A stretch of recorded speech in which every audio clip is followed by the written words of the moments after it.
Hi guys, in this video I will explain about SAW, submerged arc welding process. Those who are not subscribe my channel, please subscribe it for more videos. Okay.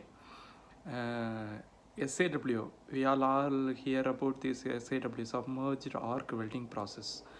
It is mainly used for very heavy structures and heavy plate welding activities. It's mainly using for 1G position, flat position we are doing the welding. I attached some videos how it's working with practical things. You see the video, you know very well how the filler wire automatically feeding in the weld metal, and the flux. We are using two types of flux.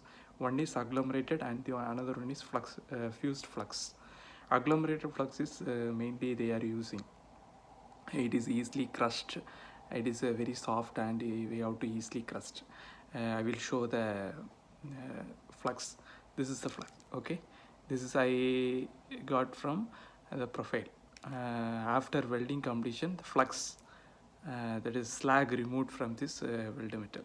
Okay, this is from this agglomerated basic type of flux, and in that it is there are two types of characteristics are there.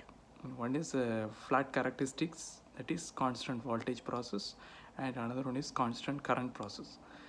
Both we are using in this process, but it's more than 1000 amps we are using constant current process, but mostly we are using constant voltage process, flat characteristics only we are using in this process.